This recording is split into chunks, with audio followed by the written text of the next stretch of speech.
What is up, you guys? Welcome back to my channel, and if you're new here, just welcome. My name is Gemma Jade, but today we are going to be discussing some of the strange mysteries of the Appalachian Mountains. Some people call it Appalachian. I'm from Jersey. I say Appalachian. Let me know how you say it in the comments below. Not that it's either here nor there. There's something about mountain ranges themselves that seem to invoke feelings of danger and, in some cases, even foreboding. For as many of us who see a large, vast, and beautifully scenic mountain and think of how peaceful and satisfying it would be to just traverse the trails and explore the wilderness alone and perfectly content to do and be so, there are just as many of us who would much rather never get any closer than perhaps a picture on our calendar. If you know me, though, and if you follow me, it stands to reason that you, like me, are a bit of an enigma in that thinking about or being in the vicinity of such a majestic and gorgeous mountain range, such as the Appalachians, makes you feel all at once terrified and excited at the same time. So, what is it about the Appalachian Mountains specifically that brings up these very mixed emotions?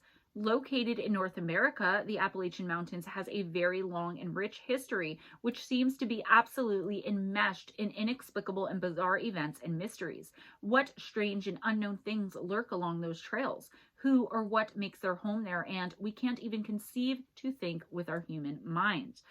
This particular range is ancient and has sprawling, bountiful forests, stunning vistas, and so many unexplained enigmas. Sprawled out across a vast swath of eastern North America, spanning 1,500 miles from the island of Newfoundland all the way down to central Alabama, the Appalachian Mountains, also called just the Appalachians, is one of the great mountain ranges of the continent. Formed over 480 million years ago, the Appalachians are also among the oldest mountains in North America, with their now relatively modest average height of 3,000 feet, once soaring to jagged heights to rival those of the Rocky Mountains before the countless eons tirelessly wore them down to their present size. As I previously stated, the mountain is ancient, but not only that, it's extremely, extremely expansive. So could there be any surprise about the fact that there is mystery wrapped in enigma, wrapped in conundrum, roaming all about it? Inexplicable and wide-ranging phenomenon from hauntings to strange creatures, bizarre and perhaps unknown humanoids, to alleged underground bunkers and bases, right down to numerous supposed lost tribes from long ago. Some of those things I've covered, some I will cover, and some I'm covering now. It's all just so much. It's expansive, kind of like I just described the range itself.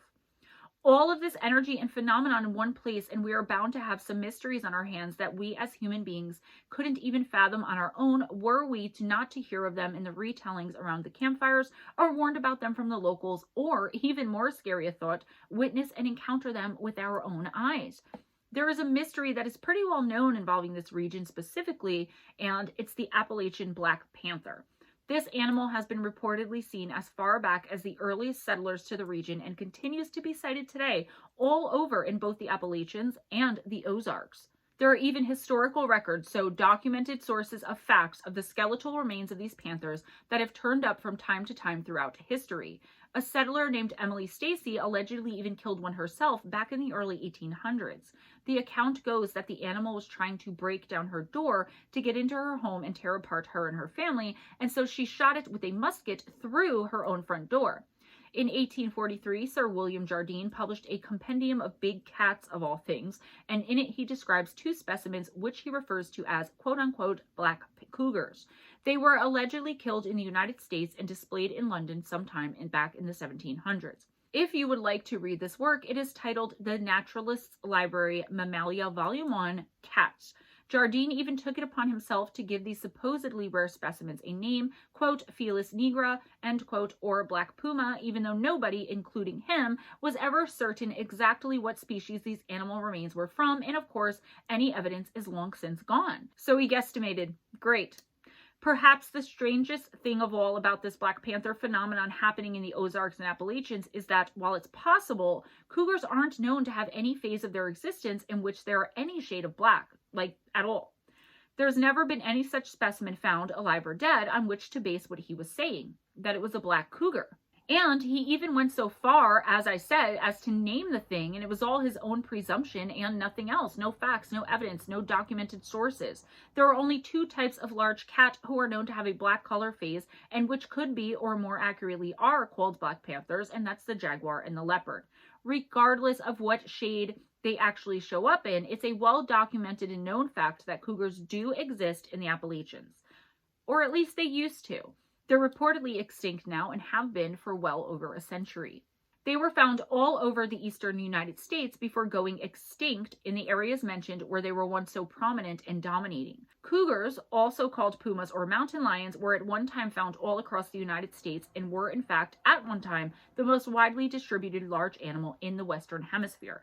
Settlers arrived in the Appalachian region in the 1500s, and they almost immediately started hunting down these animals, mainly due to their fear-invoking and rather dominating presence compared to human beings who were now occupying the same land as them. Essentially, they were a very large and looming threat. Deforestation and habitat loss were the final nails in the coffin, if you will, for these particular breeds of large cat on the East Coast, and by the beginning of the 19th century, they were all completely gone. How is it then that numerous sightings continue in the Appalachians and other parts of the Eastern Hemisphere continue right up to this very day? Could it actually be a black jaguar? Jaguars themselves were actually found at one time all along the southern United States and are known to be quite melanistic, and therefore it is perhaps possible that they managed to roam their way back to the Appalachian region and are perhaps the culprits for all of the alleged panther sightings today and throughout history since their alleged extinction. Regardless of which species of cat they actually are, there are reports all the time of quote-unquote black panthers roaming around in the Appalachian Mountains. I've never brought this to your guys' attention before, despite it coming up in almost all of my research and source material about strange happenings and things in and near the Appalachian Mountains, and that's because, to put it simply, I'm completely uninterested in the known wildlife there.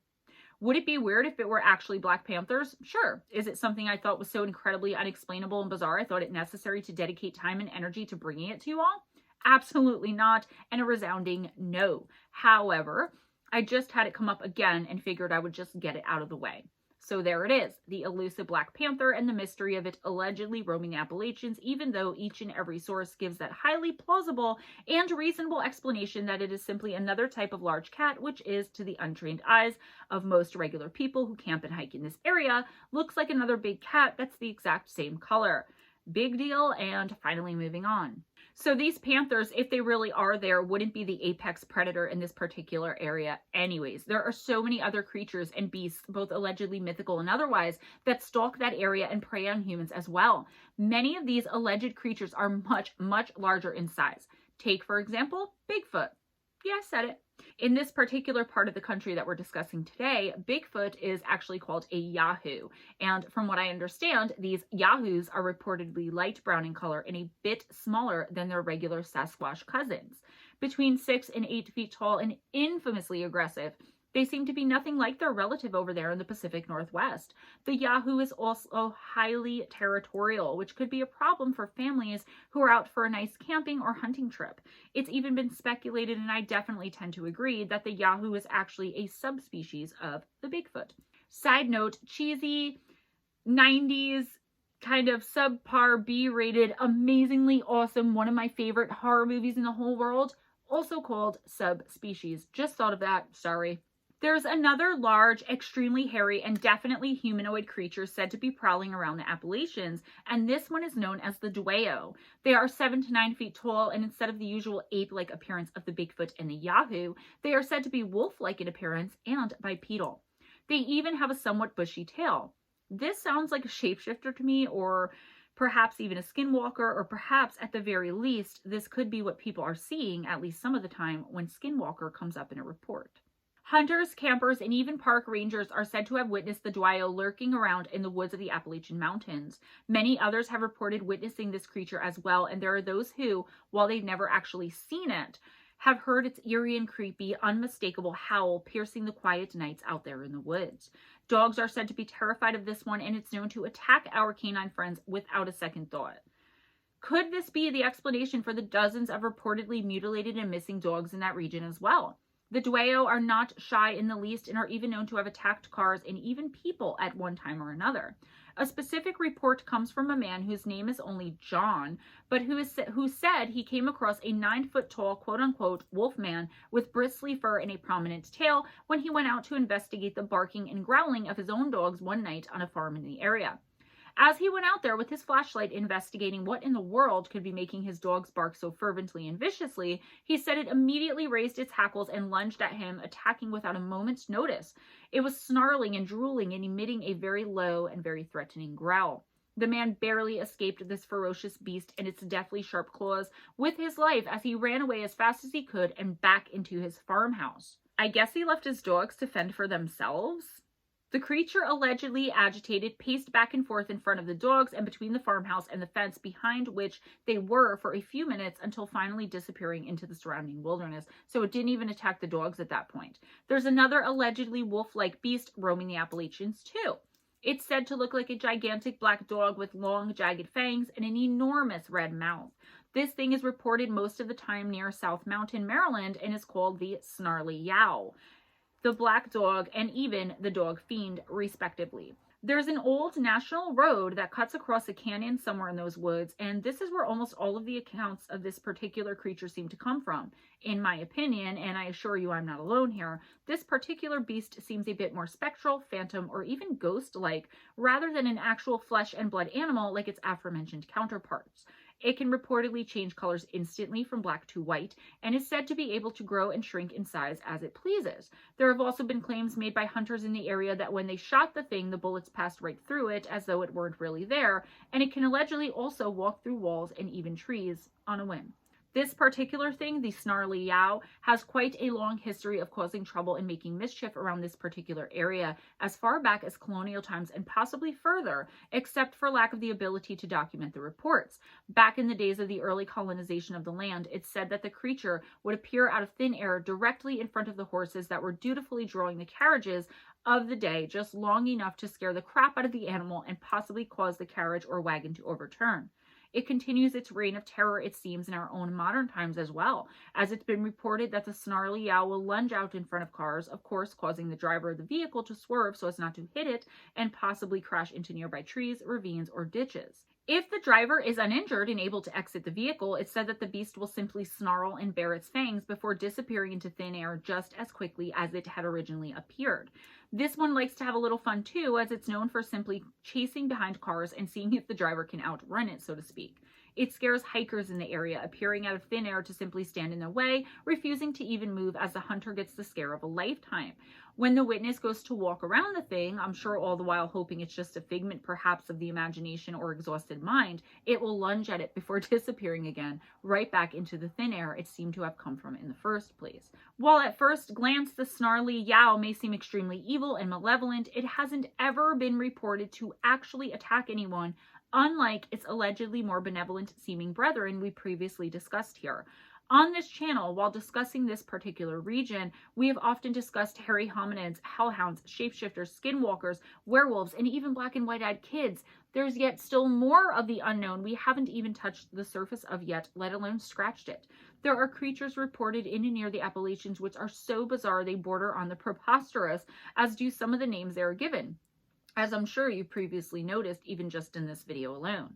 How about the cross between reptile and bird, which is said to be the snallygaster? Because of course it is. This monstrous abomination has an alligator-shaped head, a beak filled with fangs, and devastatingly sharp talons. Its wingspan alone is said to be 25 feet. Sometimes this one is even reported to have terrible and poisonous breath, and sometimes it's even reported to have tentacles. The snallygaster's first reported appearances go all the way back to the 1730s and the German settlers in the area. They claim to have been being terrorized by a giant flying reptilian monstrosity, which they named something I can't pronounce, which translates to, quote, quick spirit, end quote. The name was in reference to its ability to descend upon its prey, usually the settlers and or their animals, with breathtaking speed to snatch them up and exsanguinate them. That means drain all of their blood out of their bodies. I could go on and on about this particular beast, but again, this really isn't my cup of tea, and this video was made for you guys because you told me you wanted more cryptids and things from the Appalachian Trail. Let's get into now something a bit more my speed and discuss the enigmatic humanoids, which are also said to roam about in the woods and along the trails there. Many of these originate in the deep, dark depths of the quarries, coal mines, and caves the region is almost always known for. In Kentucky, on the day after Christmas in 1945, a mine exploded, and it would later come to be known as the Belva mine disaster. In the wake of this tragic disaster, survivors came forward to the local newspapers with quite an odd story.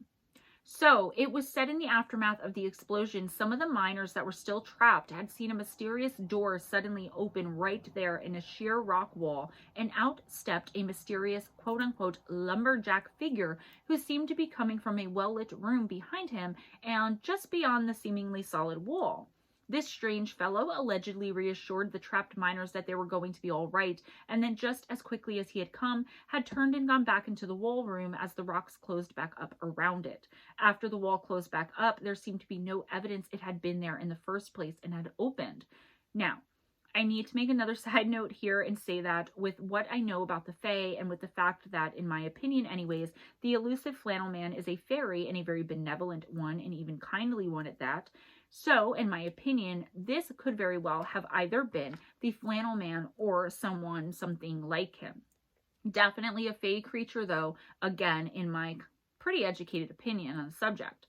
While we are on the subject of the flannel man and other lumberjack figures who seem to be just like him, I'll add here that this event in the mine wasn't an isolated case by any means. Though I'm not sure when, during another mine disaster in Shipton, Pennsylvania, something very similar happened. Unfortunately and tragically, there were only 2 survivors out of the dozens on the crew during the explosion that day, but they reported being rescued by odd men in strange clothes. These men allegedly guided the surviving miners to safety with a strange blue glow. Not a light exactly, but a glow that came from around them. They claimed that every time the rescuers would touch the walls of the mine, which were just solid stone and rock, they would come to life with a series of psychedelic and holographic images. It wasn't until rescue was imminent that these 2 strange men crept back into the blackness of the mine from whence they came, with the blue glow which had permeated the air around them, got dimmer and dimmer until eventually it was completely gone, and the mine was once again back to its usually inky, soulless black. Both of these men who survived gave almost the exact same story and account of what had happened when asked about their seemingly miraculous rescue, lending credence and credibility to the fact that they weren't hallucinating and they weren't delusional. You won't find just humanoids in the subterranean depths of this particular region either. On March 5th, 1981, the Valley News Dispatch newspaper contained a report which described how a group of children allegedly came across a creature crawling from the sewer. It was described as being 4 feet in height and looking like a cross between a dinosaur and a human being. Kids being kids, they decided to chase this thing, and at one point, one of the children even claimed to have managed to grab a hold of its tail. Having this one quick run-in with human children and having its tail grabbed like that seems to have been enough for whatever this thing was, because it's said to have immediately crawled or slithered back into the sewer from which it came. All of these reports seem to tie into the others in one way or another, even if it's something small that seemingly connects them. There were numerous other sightings of small reptilian humanoid creatures that were said to be around the same size as a small child or toddler, spotted throughout the Appalachian Trail and surrounding areas. There are also a variety of encounters with strange shafts and hidden mysterious doors which lead down into the ground that have been sprouting up for centuries now, probably longer. One such case is an incident where 2 boys are said to have come across a hole in the ground, which was a perfect circle and perfectly smooth, which is said to have looked like it was melted right into the ground by some unknown force or entity. The hole is alleged to have been uncovered by some excavation work that was being done down there at the time. The shaft was around 4 feet wide and sloped at a slight angle, leading down into the darkness below. The boy's dog didn't hesitate in running down into this thing, all the while barking and just behaving how dogs normally behave. Nobody thought anything of it, and the boys just assumed their dog would come bounding back up all drooly-faced and stupid-eyed, as it always did, after digging a hole or exploring some new territory while out on its adventures with its human. Anyways, that's not what happened at all, as you probably could have guessed. As soon as the dog entered, tail wagging and incessantly barking, again, as dogs do, a low, vibrating rumble started to emanate from the hole with the dog in it. The poor thing came running back up, looking terrified and behaving frantically, tail between its legs and shaking uncontrollably. After the dog exited, though, there seemed to be no more activity coming from the shaft, and it was subsequently covered up by the road construction, which had originally covered it up in the first place. In the vicinity of Blue Ridge Summit, Pennsylvania, there is a not-so-secret underground bunker run by the military, which is said to be some sort of electronic nerve center and command post. The installation is maintained by nearby Fort Ritchie, Maryland, and is often called, quote, Raven Rock, quote, Site R, or even, quote, the Underground Pentagon, end quotes. It's located approximately 650 feet down within solid limestone, and the facility reportedly covers 260,000 square feet and sprawls out over a massive 760 acres. It contains 5 different subterranean buildings and is allegedly connected to Camp David via tunnel systems. It's a high security base and is said to have vast labyrinthine tunnels, passageways, and caverns, all or most of which are top secret. Obviously, while taking this fact into consideration, it's been speculated that a lot of the strange sightings and encounters and everything in between in the area have something to do with this. A network of underground military buildings, all interconnected, could definitely be at least the surface explanation for all of the strange and mysterious sightings and stories coming from this particular area. There is so much more to cover here, guys, but before I go any further, I want to see if this is something that holds your interest. Let me know in the comments below if you want me to continue with more videos about things like this. I even have so much more just dealing with the Appalachian Trail alone that I didn't get to here. It's all up to you. I aim to please the masses after all. For those of you in the comments who don't know me very well and are just coming in to check out my videos, thank you so much. A massive thank you for coming in and hanging out. I talk fast. I try to slow down, and then when I slow down, I feel like I'm monotone. So I'm from New Jersey. I'm fast-paced. I'm usually hopped up on Red Bull and coffee. So subscribe. Guys, give this video a huge thumbs up. Got to get those likes up. Subscribe if you haven't already. Spread the love by sharing this video, okay? Please go on over to my other channel, MoonBearOracle. It's a very slow-going process starting that channel while also being the head writer for Missing Persons Mysteries, which is a huge channel. Researching, writing, editing, scripting, filming, editing again, making thumbnails, everything that I do for this channel, plus the personal intuitive oracle readings that I do. It's just a lot, guys. I'm doing after hours, everything that I'm doing. If you follow me, you know, otherwise there'll be links in the description box. Check it out. If you would like a personal intuitive oracle reading with me, Gemma Jade, please email me at moonbearoracle@gmail.com. Come on into one of my live streams on Wednesday nights from 7:15 to 11 p.m. Eastern Time with me and my son Damien, and I will do a 1-card intuitive oracle read, 1-card pull, first come, first serve for anyone who comes in. Usually I pick 1 or 2 people a week. Sometimes bi-weekly I'll pick 1 or 2 people to email me more information, and I will give them a free intuitive oracle reading because I had to stop the once a month for each sign that I was doing on MoonBear just for now because it was a lot on my plate, but I'm still going to cover crystals and all that. I'm scripting some really amazing stuff. You're just going to see video, video, video. So bear with me. Stay subscribed to that channel, guys. Please, please, please. It's a major, major help for me. In the description box, you will also find links to Spaced Out Radio right here on YouTube, the After Hours show on Saturday and Sunday nights from 11 p.m. to 2 a.m. Eastern Time with myself, Big Willie Townsend, and the fedora-wearing John Hudson. We own the night. We are driving the Woo train. All aboard. We will come and pick you up. We cover everything. What I do on this channel, extraterrestrial, supernatural, paranormal, it doesn't matter. I want to talk about it all. I want to bring it all to your attention. And I just want to thank you guys so much for all of the support. If you would like to purchase my book, Missing the Fae Theory by Gemma Jade, the link to the paperback and Kindle version on Amazon will be in the description box, along with the links to the live streams I do every week.